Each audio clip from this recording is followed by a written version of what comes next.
નીતિન નબીન જે ભાજપની જે ટીમ બની એમાં ગુજરાતની 4 લોકોનો સમાવેશ થયો, જેમાંથી એક રોહન ગુપ્તા જે પૂર્વ કોંગ્રેસી છે, એમનાથી અજાણ છે પૂર્વ ઉપમુખ્યમંત્રી નીતિન પટેલ. રોહન ગુપ્તાને હું આજ સુધી મળ્યો નથી. નીતિન પટેલે આ વાત કરી. જાણીતા અને પરિચિત લોકોને પણ અભિનંદન પાઠવ્યા છે. રાષ્ટ્રીય ભાજપની નવી ટીમમાં સામેલ થયા છે રોહન ગુપ્તા. નીતિન પટેલના નિવેદન પર કોંગ્રેસ દ્વારા પ્રતિક્રિયા આપી. કોંગ્રેસમાંથી ભાજપમાં જોડાયા છે રોહન ગુપ્તા. રોહન ગુપ્તાને ભાજપમાં રાષ્ટ્રીય મંત્રી તરીકેનું સ્થાન મળ્યું. નીતિન પટેલની પોસ્ટમાં રોહન ગુપ્તાનું નામ જ નથી. પોસ્ટ સ્પષ્ટ દર્શાવી છે કે ગદ્દારીની કિંમત નથી હોતી.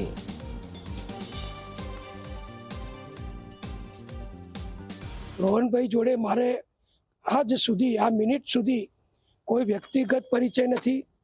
તેઓ મને કદી મળ્યા નથી, હું પણ એમને કદી મળ્યો નથી. એટલે મારે એમને કોઈ પરિચય નહીં હોવાના કારણે નિર્દોષ ભાવથી મેં એમને અભિનંદન આપ્યા નથી. એની પાછળ બીજું કોઈ મોટું કારણ નથી. જેને કોંગ્રેસ પાર્ટીએ મોટા નેતા બનાવ્યા હોય, જે કોર્પોરેશન આવ્યા હોય છતાં દિલ્હી સુધી મોકલ્યા હોય, કોંગ્રેસે આપવાનું કંઈ પણ ના ચૂકી હોય એવી માતૃ સંસ્થા જોડે જે વ્યક્તિએ ગદ્દારી કરી હોય તેની કિંમત ભારતીય જનતા પાર્ટીમાં દળ બદલ્યા પછી પણ નથી.